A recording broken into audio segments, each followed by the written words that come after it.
It's Statch Bud time. Maya Acosta here with Key Budge and Corey Costello today. Guys, how's it going? Great. Good. Yeah, very good. Good. And we are joined by a special guest. We have Derek Davis, owner of Westlane Brewing, in to tell us all about what's happening out there at the brewery. So welcome, Derek. Welcome. Thanks for having me. Yeah. All right. So we know that Westlane is hopping all the time throughout the weekend. We talk about it every week on our weekly update with Claire, share all of the events and activities that you guys have going on. How long have you guys just celebrated? Was it your 7th or 9th? Yeah, it's 7th. 7th anniversary. Years. Awesome. So how has that been? What's the process been like of you guys starting business here? A roller coaster. Yeah. That's the best way to explain it. It's highs, it's lows, it's twists and turns. But ultimately, 7 years is a big milestone for us and most breweries too at the same time, because you watch the industry go down significantly. You see percentage dropping, breweries closing, and everything else at the same time. And we've still managed to make it here in a small town, which is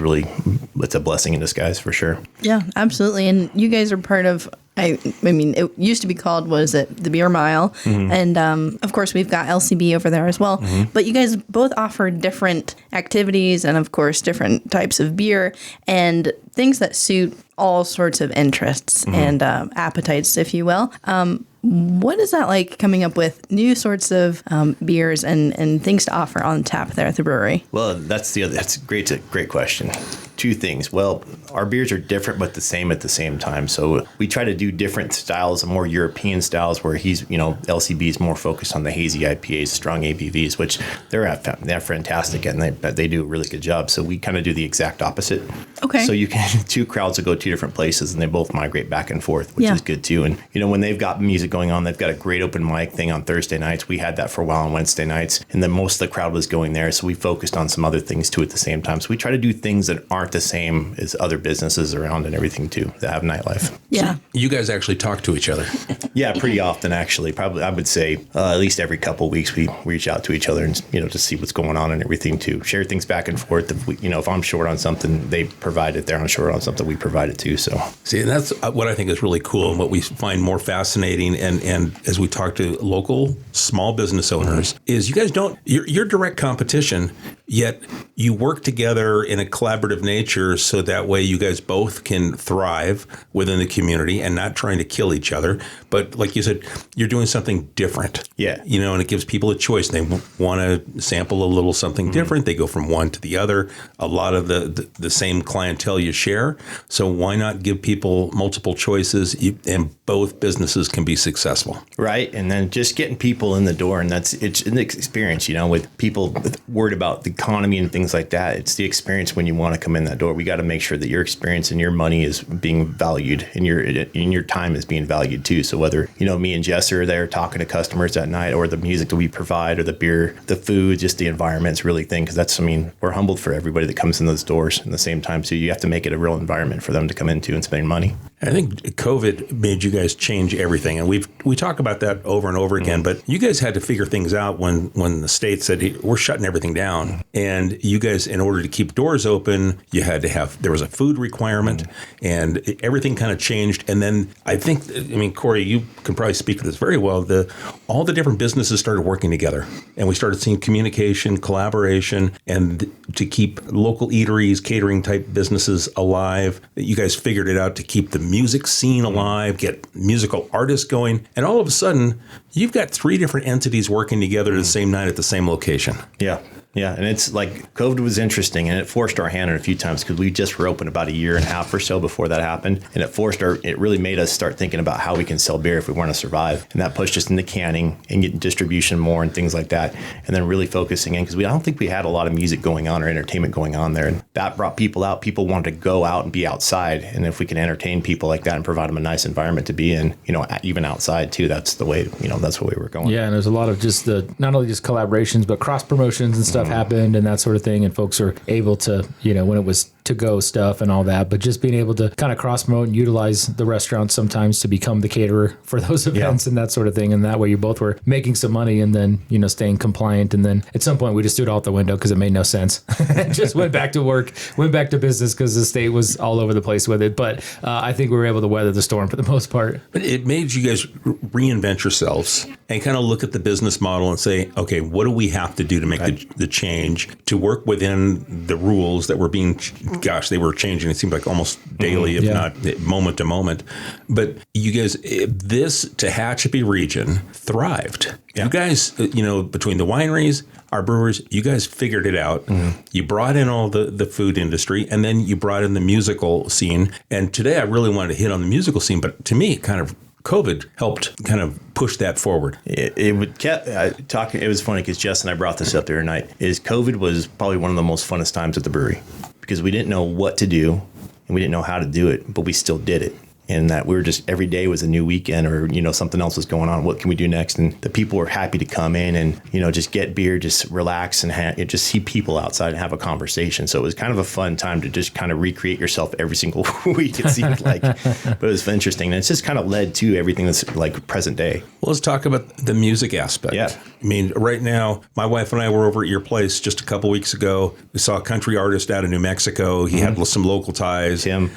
He was fantastic, and we had such a great time in there, and the vibe inside your place was perfect, and we were just able to relax for a couple hours, enjoy music, and enjoy some of the product that you have behind the counter. Yeah, and that's what we want to do is we want to bring in just all kinds of music across the board. And people know us for our punk scene now, which is it's coming up with the local punk scene that's coming back around and everything. And big shout out to Andy Franchier for developing that and bringing those bands back through. But I think people get confused a lot that that's all we do, but it's not. I mean, we've made friends across the board from country to rock and roll to acoustic to you basically name it. It's come through. Rap is not the thing we've had a few people come through to do that.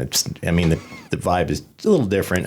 We just haven't found the right mix for that too. But a lot of good country artists come through. We try to team up a lot of local artists with some of the bigger names that come through, and and then eventually they get together and do some collaborations or go on tour or open forum and things like that. So, and we've able to bring through music for like the Green Street Get Down and Brews on the Mountain, things like that. So that we put them in a bigger stage on the outside, which is really kind of cool too. And I will say that it's not, it was my scene when I was much younger, but the loud music that you have over there sometimes, the punk hardcore stuff. I did go one time just because my brother said, you gotta go. He's still into that thing. Even though the music really wasn't my vibe, the people watching was fantastic. Because you really had a pretty young crowd there, because it was, so you saw that mixture of young folks. And then you had some of the older people that are like, hey, I went to high school with that guy and he's still punk rocking, and that guy too. And so it was kind of fun just to be there and, we sat outside because it was a little too loud for me inside these days. I wear earplugs.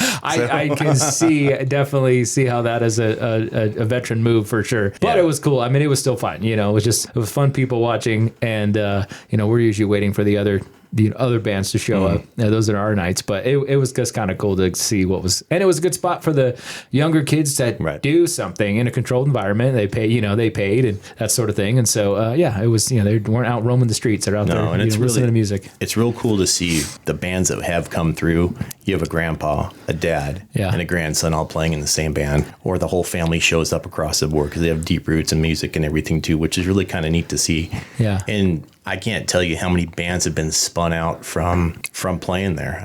We had the high school orchestra or high school band play there. They played some ska music. They didn't sing, but they played, and it was awesome to see that. And I think there's been 7 or 8, maybe even 10 bands united, broken apart, reunited, mixed, gone different ways. Yeah. And maybe a few albums come out of there. I know some of the local bands have gone on small tours and things like that, but it's nice to see that kind of stuff. And you're right, though, it does give the kids something to do, which is super duper important. Otherwise, they're going to find other things to do. Yeah. And if music's their thing to do, then we want to provide that environment. The next step is, speaking of albums, you need somebody to cut a live album in there. I'm just saying, when you're a venue and you get that live album cut, kind of puts you on the map. Yeah. If we can quiet the train for a little bit, I think we can probably get something. You know what? I think that's just part of it. That's a disclaimer on the album. Like, it adds to the ambiance. It's live, man. Anything can happen. Train might roll by, whatever. Right. It's a Netflix special waiting to happen right there. Yeah. And then it's given, having Matt and Kim at the House of Wax too. I think they're getting something going on that's in the works here, but it's allowed them the opportunity to, when he used to work there too, and to run sound for bigger bands and do some recording recording and then get his shop up and running, his record store at House of Wax too, or House of Wax. Yeah. It's been really good. Absolutely. And it's cool too to see like bigger bands like you'd mentioned come through, bands like the Warriors that are Tehachapi legends, and then you guys are able to help kind of facilitate their kind of homecoming sort of concerts and coming back after years and putting out a new album. So it's great to see not only the new talent coming in, but you offer a great place for these local legends as well. Yeah, and we've got a couple production companies that sign with us too, or that we have, like Sucker Punch Productions is one of them, and then Numbskull Shows. So we pick up their shows a lot too. So we had one from an old punk group that was probably in the 1980s or so, came through Total Chaos a couple months ago. That was an old scene that came through, which was really nice. And then another band that's coming out, we'll announce it today, that's going to do at the end of the month, have a big show here. Did you ever think, like, when you went from brewing beer, like you'd be pretty much a music promoter? Nope. At the same time? Nope. Social media artist, music promoter. That's right. Content creator. No, none of that stuff. You're like, I just want to make beer. Yeah. And that's what, you have to have a social media following, and that's something that I didn't really take into consideration. It's not something I really wanted to spend a lot of time doing, but you have to do it constantly too. Otherwise, it just falls off of people's minds real quick.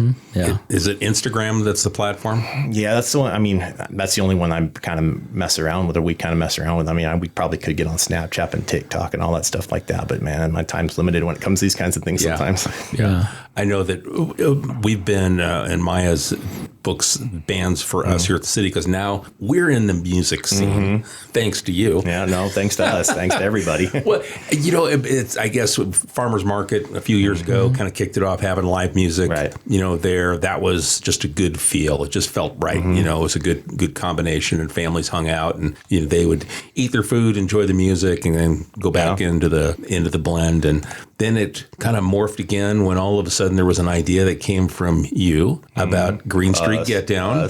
Yeah, but you sparked it, and then we were able to work together to make the Green Street Get Down happen. I mean, year one officially last year, but the year before Hurricane Hillary knocked it out. Yeah. But last year was a monster. Oh, yeah. Yeah. That was unbelievable. It was just wall-to-wall people up and down Green Street having a good time, multi-generations like you talk about that were there in attendance. I don't know how many women were out there dancing, but they were all having a blast. Yeah, and from a band that maybe nobody had heard about down south. Right. We brought the right style of music into downtown that created that environment, and then gave an opportunity for people to come in and relax and hang out. And that was really cool to see. And that was, so last year, kind of officially year one, we actually got the concert in. Yeah. And then this year, we're all about it. And our headliner is going to be Video One, based out of Bakersfield. And again, we thank you for that, because it's a band that you've brought in, Westlane, and they really impressed us. And we're like, hey, we need to get these guys to play Green Street, because,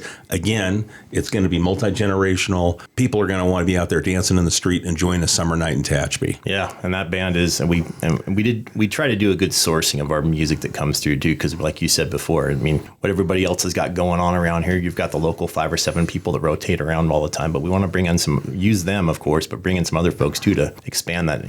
Everybody's looking for something different. And Video One with their new wave 80s music and like late 90s or early 90s music is really good. They sound so close to the original artists. Yeah. That's what blew me away. And there was so many different bands. Then we started, my wife and I were tracking them on Instagram and following their social, and their sounds were like, is that the original artist, or is that them? I go, no, that's their lead singer. I mean, they were just nailing a lot of these artists that they cover. Yeah, I think it'll be a really good year this year for them to come out and do that. I mean, it's going to be perfect music for downtown for sure. It's going to be a good time. But with what you guys have going on at Westlane and the music at LCB, the wineries also, I mean, a lot of soloist duets. I mean, it's that whole, I don't want to call it a kind of a circle, but everyone kind of rotates around, and it just changes the environment. And they play with different groups too. Right. I mean, I was talking to a guy the other day. He's got like 3 different bands now. Cody. And they all have a different style. Yep. And he's like, one's newer and they're working on stuff, and one does this and one does that. And then, but between different venues, they're able to gig 3 times a week now and not even leave Tehachapi. So it's kind of cool. I mean, to have that ability to where there's there's enough people now and enough venues to be able to support musicians bouncing around and playing with this group and that group and that sort of thing. So it's really cool. Yeah, at any given time, I mean, from Thursday to Sunday, you can have live music in town, which is, I think it's pretty new to the town, too. At the same time, you can just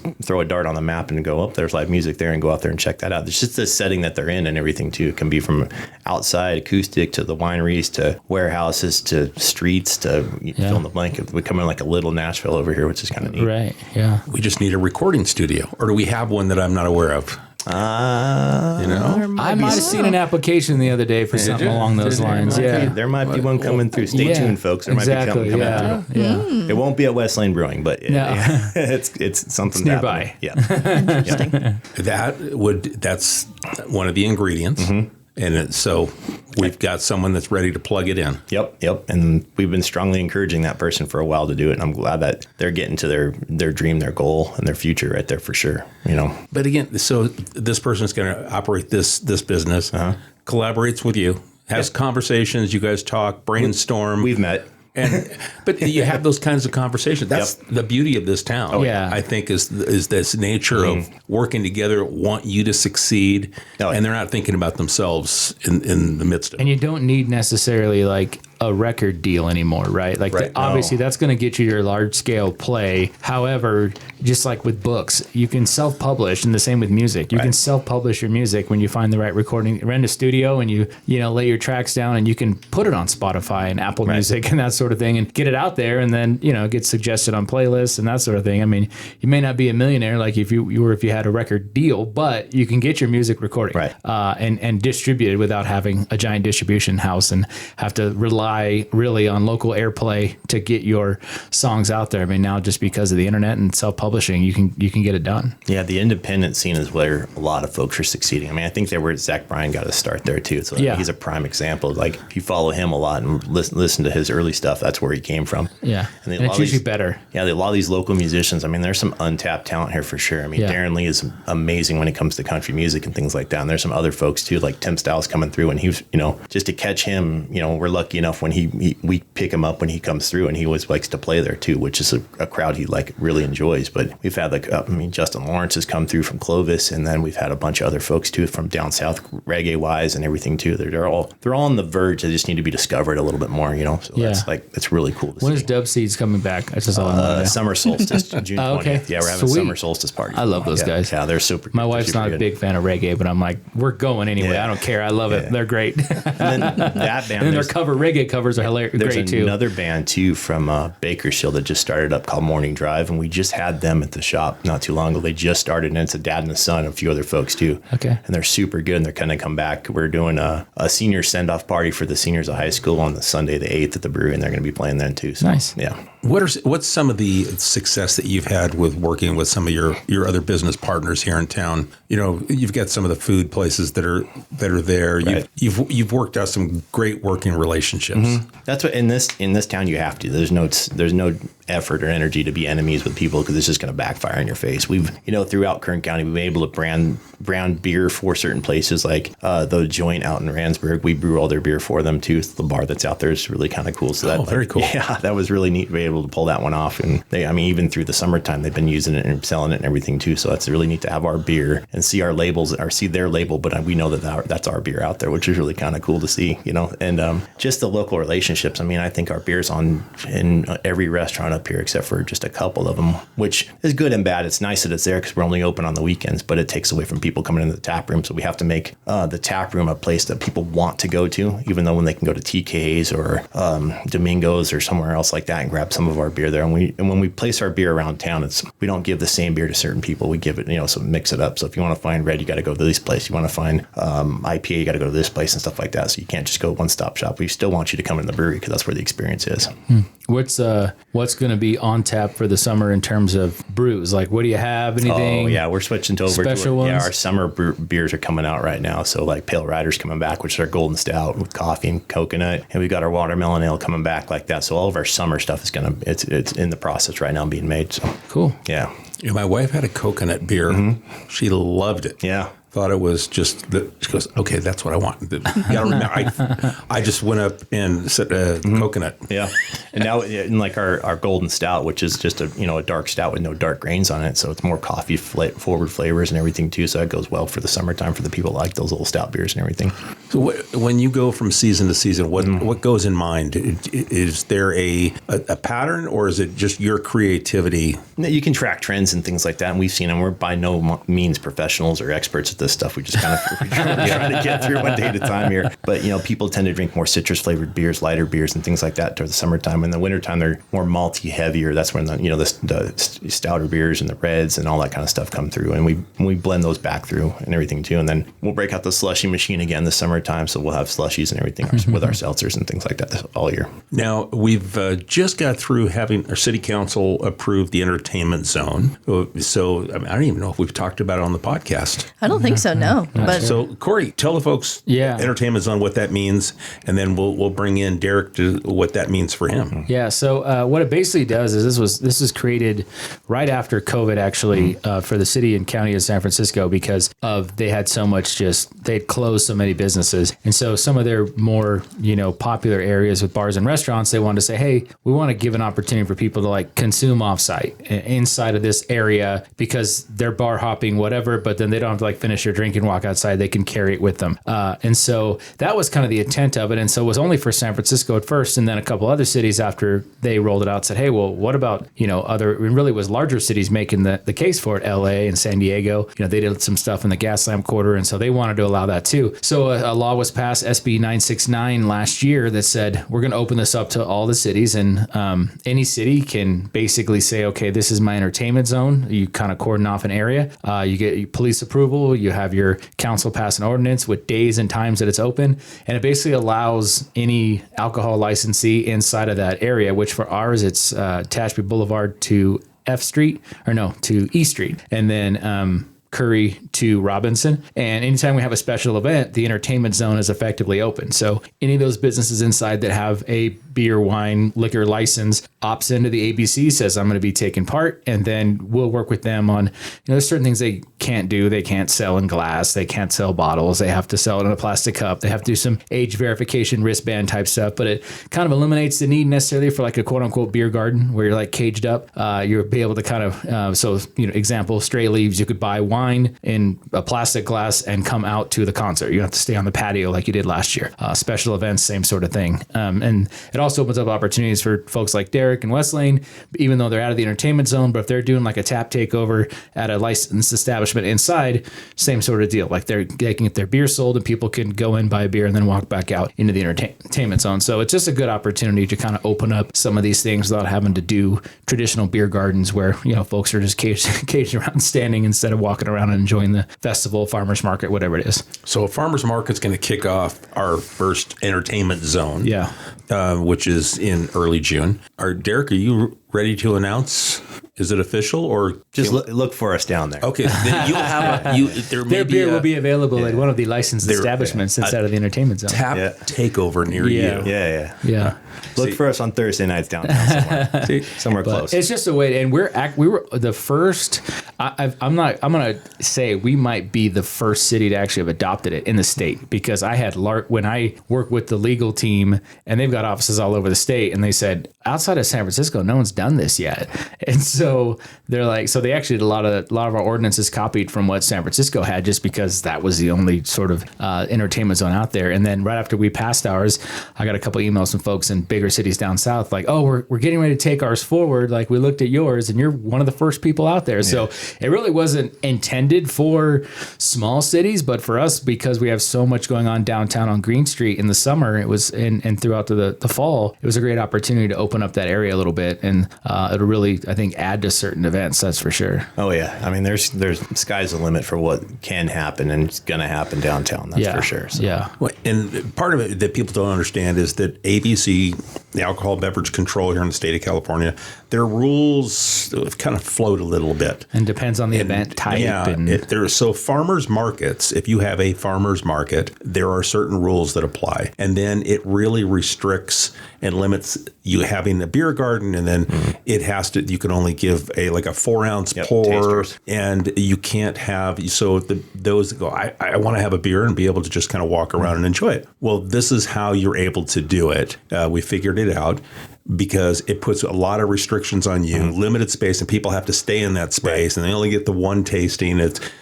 So because we want to make sure that we're following all the rules and regulations, and then also make it safe for everybody. So we, thanks to this ordinance and all the work you put in, Corey, we're going to be able to kick it off in June. Yeah, it should be good. I'm looking forward to it. We saw some stuff, paperwork and stuff for the ABC and businesses to file, but I think it's going to be great, and I look forward to seeing how it works, and I'm sure other people are watching to see how ours works before they go down that road. But it is the right time to do it, I think, just because we're at that point with downtown and events and stuff to where okay, this actually would benefit, and it helps benefit businesses too. We don't have to bring in beer vendors to compete with businesses that are selling inside, and now they can also sell for outside consumption as well. So that money will stay in their pockets, and they don't have to compete with an outside vendor. And then with Green Street Get Down, we'll do like we did last year. Well, because it's not a farmer's market, there's different rules that apply, and it frees us up to do something else in the entertainment zone. So we'll be able to allow you to bring in your beer trailer like we did at the concert last year,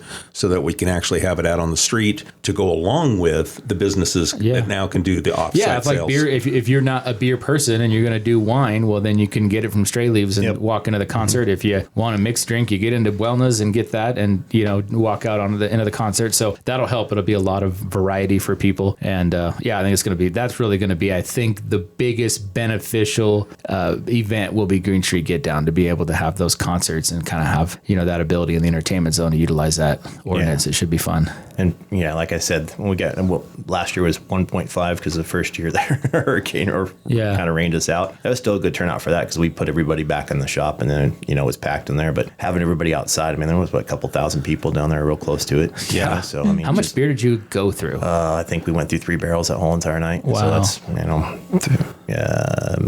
180, 200 gallons of beer, somewhere in there, I think. But LCB had one side of our trailer for about too. 2 of those gallons. LCB had, that's right. We partnered with them, and then they were on one side of the trailer, we were on the other. So there was 8 taps going the whole entire time. I don't think the line ever stopped until we stopped serving at the. And I got to the point where I was just choosing what was the shortest line. Yep. I'm like, usually I drink Derek's this, but I'm just going to over here this line shorter. It was great. And vice versa. It was great to see. I think the word got out and it's going to get out even further this year, because they remember from last year, and that's going to multiply this one out. So it's going to be really neat to see. I can't wait.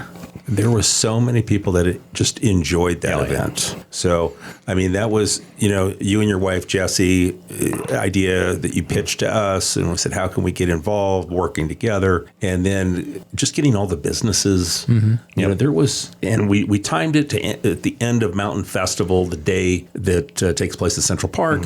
We timed it so there wouldn't be any conflict. The same with what goes on over at the Rodeo and Event Center, so we wouldn't have any conflicts, and people got to enjoy multiple things that day. And man. Oh, yeah, especially with everything that was going on. You could stop when the music stopped here for a second at Green Street. You can hear what's going on at the VFW, because they had a band too. So anybody could walk around. Like I said, it's like almost getting to be like Nashville, where you can go in any little place at any point in time. Somebody's got a guitar in the corner playing, which is neat to see. If that's what the image that we're looking for in Tehachapi, I think we're creating that scene for sure.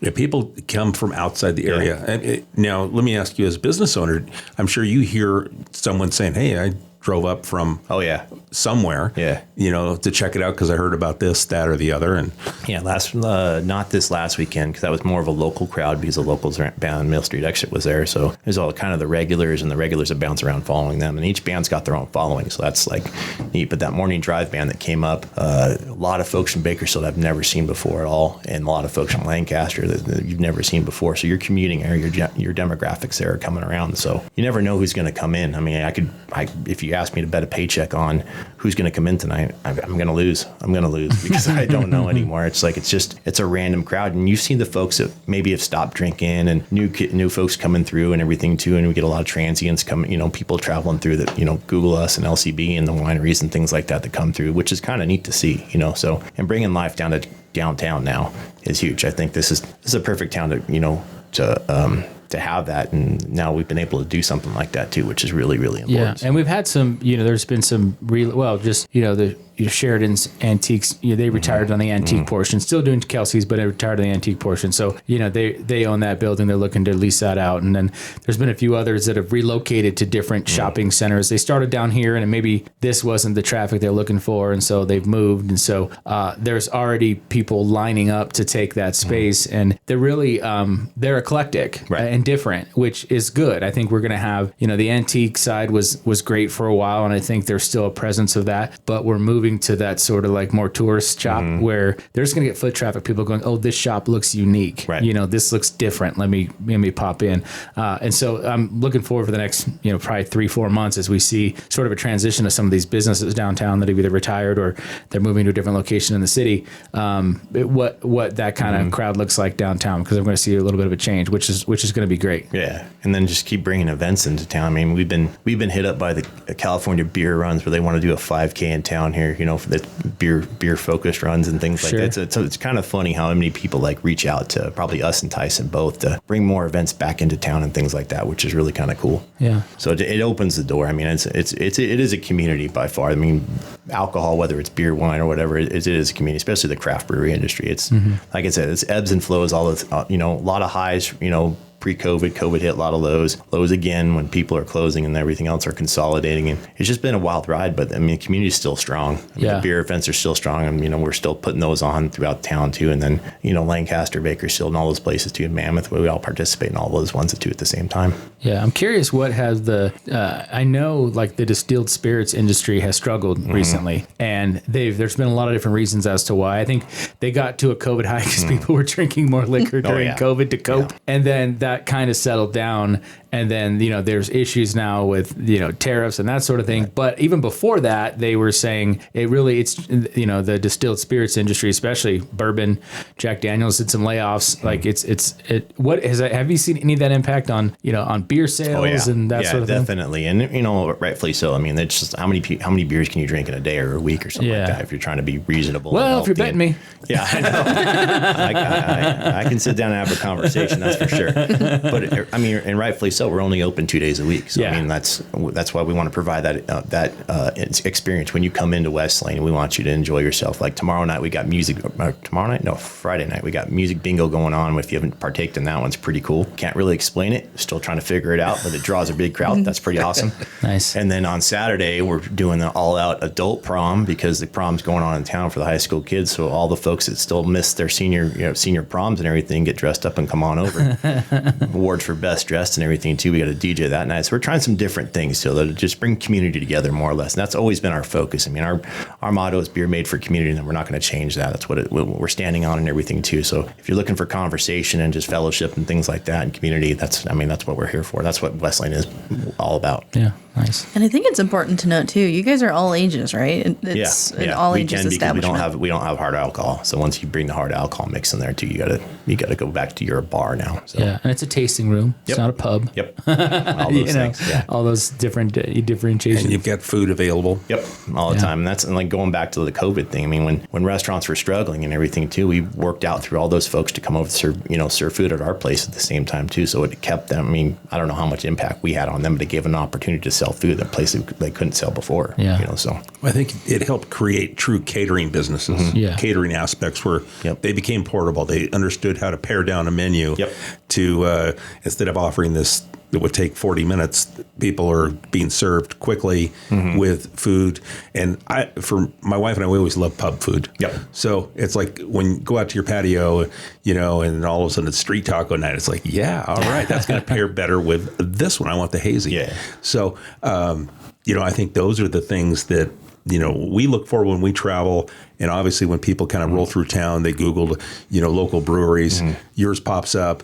they swing by, they have a good experience, and the word travels. Well, every time I travel and go to a different microbrewery, I text Derek when I'm there. And I'm like, their beer's okay. I like your this better. Or And that's the other cool thing is we've seen the iterations of food trucks come through, just like with music at the same time too. We've seen two people play music and start a band after it. We've seen a guy get his catering permit and buy multiple people buy food trucks now, and now they're down here at farmers markets and everything too, and they're all over Tehachapi. So I mean, it was an untapped market for a second, and now it's just thriving. Now you have to actually book them 2 and 3 months ahead of time because you're basically competing with the wineries and everybody in LCB or across the board. So we look at who's got food like those foods, and we go find new friends, and then say, hey, you want to come up here and try Westlane and try it out for a weekend and everything too. Then put them in contact with you guys for farmers market events and things like that. So it just brings more different business in the town too. And that's what I tell people, because a lot of folks are involved in this. You sometimes have this romantic idea of owning food trucks and that sort of thing, and I let them know, like, you can definitely do it. It's a tough.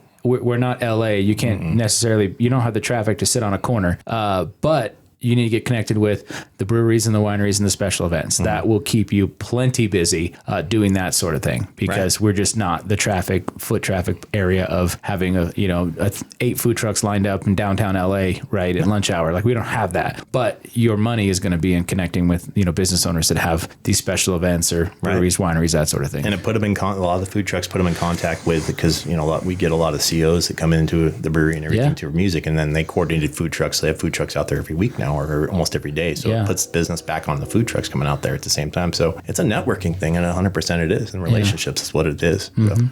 Relationships have to be a huge part of it, because I can see where you book someone and then all of a sudden they get the call for, I got a better gig offer. And I know the musicians, sometimes that's let's say a flake factor. But if they realize they burn you, they're not going to be your first choice coming back. So I bet you there's a little bit more loyalty.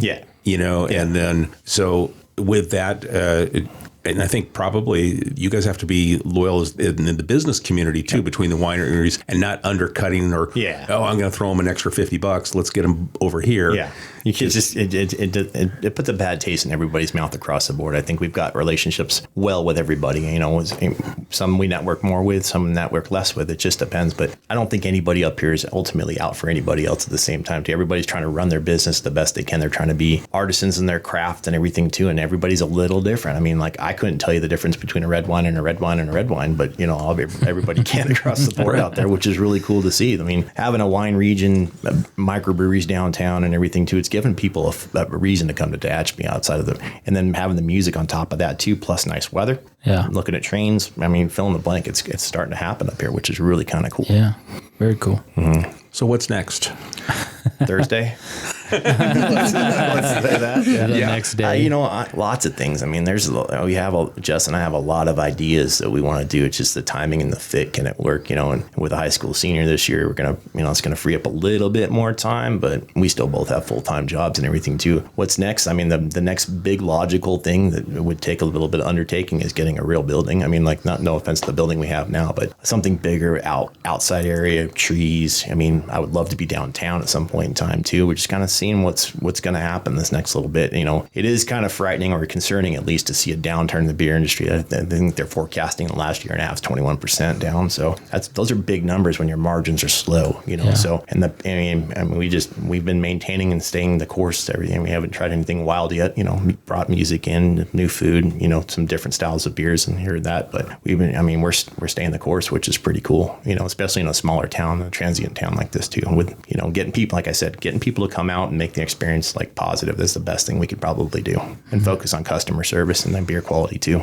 Now, the name Westlane, there's a story behind that. Yeah. Not everyone knows it. Yeah. A lot do. Can you share the name? Sure can. Where it came from? Sure can. It's been a while because there's not been a lot of workups up here for several years now too. Just changing of, administrations and everything too. And, war fighting has been done. So Westlane's, what happened, or where the name came from, is we're west of NTC, which is National Training Center out of Barstow. And so when I was working with the special forces and government and everything too, we would do training turns and training workups here in Tehachapi, and they call it the Westlane. And then getting close with those folks and knowing them personally, and having really good friends and family in the service and everything too. It was just kind of around the table one night drinking, like, you should open a brewery, you should open a brewery, you should open a brewery, you should open a brewery and call it Westlane. I go, all right.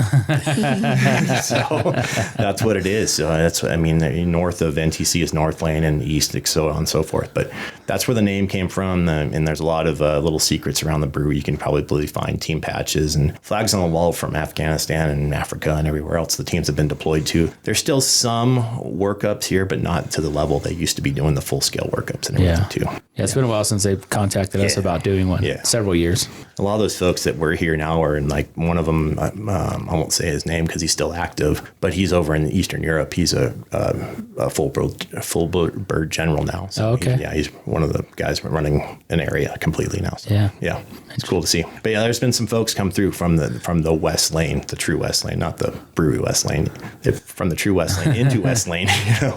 There's been some pretty notable military folk come through. It's cool to see. Got to make you feel good. Oh, it's humbling every single day. I mean, it's a level of frustration, happiness, emotional. You go through all the gamut every single day sometimes with a brewery. Yeah, it depends on the day you go there. Because sometimes Derek's ready to sell the place to you. You want to buy a brewery today? You want to buy a brewery? Yeah. No, it's neat to see them. I mean, it's cool to sit down with you guys and talk about things where what the future can look like in Tehachapi for at least entertainment size. I mean, and especially something my background's a natural resource and a little bit in psychology. I'm not a brewer now. I'm a brewer now. I'm not a brewmaster. Definitely not a business, marketing or entertainment specialist by any means. But we've created culture. I mean, we're creating culture, which is really kind of cool. And I think we're along the lines, a smaller scale. But in the Midwest, they have issues with weather, right? And I remember, and I was just in Milwaukee, and it was still cold there. But I was there visiting years ago, and in Chicago and Milwaukee, and I was taken aback by in the summertime how busy like their ball games were. Cubs games, White Sox, Brewers. I'm like, it's a Wednesday night and this place is sold out. Like, what the heck? California, you can't sell at a Wednesday night major league game, unless it's a big playoff game. What's the deal? And the bartender made a good point. He said, man, we're locked down about 9 months a year around here. It's so cold. We don't go outside. So when the 3 to maybe 4 months of sunlight we get and warm temperatures, we're outside. We're with our friends. We're, taking any excuse. Weeknight, it doesn't matter. And so I see the same thing here. I mean, we do kind of go indoors in the winter, and our, winter's months can get weird. But then when the summer hits, and yes, it's warmer than it was in the winter, but it's still not as warm as our surrounding communities like Bakersfield and the Antelope Valley. And so I think we're really seeing that sort of happen here too, where it's like, okay, now we can get outside, and now we can go enjoy every Friday, Saturday night somewhere and have an outside event or whatever it may be. So I'm really starting to see that happen here with the availability of live music, especially. Yeah, just that's what you got to give people a reason to come out there. And we still hear this. It's 7 years, yes. Be it as it may, we're open on the weekends and things like that. Maybe we don't do the best advertising. That's fine because we get the people that we want to see in there. But it's still funny to me that people lived here 10, 15, 20 years and go, we've never heard of you. How long have you been here? Like, we just opened up, to put it back on them about it. But yeah, I mean, just the fragmented communities throughout Tehachapi. I mean, like if you're in Bear Valley, it's a trek to come in. So you want to make a night of it and everything, and just vice versa. I mean, there's bands that play at Oak Tree Country Club that, we've never seen at the brewery too at the same time. So everybody's got their little spot, which is cool. I mean, it's nice to see that. And they've got their own community built up there. They're comfortable there, those kinds of things too. And I mean, if we can be that one of those spots and not one of those stops, that's pretty awesome. Yeah. Awesome. I know for my wife and I, you've been open for 7 years. We finally got in the doors here within the last 6 months. And we've been in a few times. Are you one of them? Yeah. Never heard of you. We had come by a couple of times and we were off on hours. Yeah. We missed, because like you said, limited opening. And so we missed a couple times. And now it's like, okay, we're dialed in with what your hours are. And then now following on the music side, it was like, okay, it's like I told Chris, I said, hey, we got a country act over at Westlane. She goes, okay, we're in. Yeah. Let's go. Yeah. Let's go. So yeah, it's on. You're adding it onto people's radar, right? And I think that's the part that's great. Is then we start chatting about it, and before you know it, we've told our friends, and that whole old commercial of you told 2 friends, and you told 2 friends, and all of a sudden it grows like and that. That's what honestly that's the vibe, the environment we really want to see. I mean, that's community, and you can meet a few new people, but the 10, 15, 20 people that want to come in there and their conversations never stop, and everything else at the same time too. Those are priceless moments in my opinion. opinion. Right. Yeah. So, Matter of fact, when we were there for the country act, there was one table and there was 8, and they had their cowboy hats on, and they were true Western people that were there. They like both kinds of music, country and Western. Right. And their conversation never stopped. Yep. You know, they were there because they enjoyed the vibe and everything and enjoying each other, but they were just having their conversation. And then when the song went in, they were all, cheering. But, if people come for different reasons, but it's because of the atmosphere that you guys provide that makes it comfortable to, if I just want to chill and watch, I can, or if I want to have the conversation, I don't feel bad that I'm interrupting someone else. So that you guys offer that atmosphere that's very welcoming. Just relax. Yeah, I mean, we ultimately want to provide a space where everybody's happy and comfortable and having a good time. I mean, just being able to host the baseball dinners, football events and stuff like that, pre-games, post-games, all that kind of things has been really cool. I mean, just to have the kids in there and make the place make a hometown kind of thing, like the old Shakey's Pizzas and all that stuff, in those little areas and stuff like that. It's kind of like how I envision it, like everybody's comfortable there kind of thing. So, well, that's cool. And we're gonna host we've been talking about adding some more live music events, so you might see some more things popping up around downtown. I've heard. Try and collaborate a little bit with you as we get closer. But it's we give you the credit. I think we look to you as bringing in music and putting it. You may not have been the first ones to do it, but you guys really have highlighted it and put it, with the variety and just in making it so inviting. Yeah. And sharing it. I think we give you a lot of credit for the new Tehachapi music scene. Yeah. It's not so new now, but it is a true music scene that we've got. And it's just so enjoyable. Yeah. And like the next big steps is we've been trying to lock down is with some folks. I won't say who they are yet, is to bring comedy back up here or comedy once a month or something like that too. Yeah. So now that I've said that, probably someone's going to jump on it. You almost got to keep things close to your cards close to your heart, because it's like everybody's in a little bit of competition with each other and everything too at the same time. But it's like it doesn't matter as long as there's entertainment going on here and people share back and forth and things like that too. But yeah, having a comedy scene up here would be cool, because I mean that revolution's happening right now. So I mean that would be pretty neat to have once a month. Pretty cool comedies. I know there's kids that are up here that are funny that we'll get up on stage. I mean, just give them an opportunity, really. Mm-hmm. Yeah, there used to be a huge comedy tour, little stops along the way. Yeah, I mean, to add Tehachapi to that for these guys that are touring, because I mean, they'll pile 4 or 5 guys deep in a car, drive from they're working Northern Cal, and then also they're on their way to Southern California. Got a night in between. Hey, let's stop in Tehachapi and share what's on our mind. Yeah, 4 or 5 guys in a car traveling the States. It smells like a lot of bad decisions. Yeah, exactly. Especially when they're comedians. And just getting bringing the production companies into the mix too. Like when they both hit us up, both back and forth, if we can pick up shows that have in between stops from LA to Bakersfield, LA to Fresno, that brings a lot of big name musicians into town too. So I mean, they might be older, but it's just going to start. It's putting Tehachapi on the map as far as the big production places and everything wanting to come in and music. They do warm-up sets here, and you can catch them on their acoustic nights or something like that, which is what Tim Stiles did when he came through. I mean, he's just traveling back from all his gigs up north, and he was going back to Arizona or New Mexico, and he's always going to stop in here, and that guy, man, and if you haven't seen him, you guys got to check him out when he comes back through town. He was phenomenal. Mm-hmm. Yeah, my wife bought his entire catalog that night. So he's I think he's discovered, but he probably needs to be discovered, so for sure. And he's a great songwriter. Oh, completely. He writes a lot of songs for a lot of folks too. Yeah. He's like those nights where you catch it in Nashville or something like that, where that guy wrote the song, but somebody else is singing the song, something like that. So and that's the crazy part. There are so many guys that are, they're traveling musicians, but they really made their money in writing songs for other people who have turned them into massive hits. Right. And that allows them to kind of still tour. But they're actually really most of the guys you see on any music level aren't writing their own stuff. Like and especially in country music, there's a much more talented songwriter behind them who doesn't have the deliverable it factor maybe as the big record label superstar, but they want to buy that song. Yeah, and that's the thing is like those folks pop through town all the time. Yeah, I think so. If you're not following us, you probably should follow us, follow the other breweries and wineries in town, and see what's going on. I mean, because there's a lot of folks that just pop in on a whim, or we make room for them and things like that. We always promise them nights and everything too. Do you ever do like just a pop-up night where all of a sudden you'll add the night because of someone's availability? Yeah.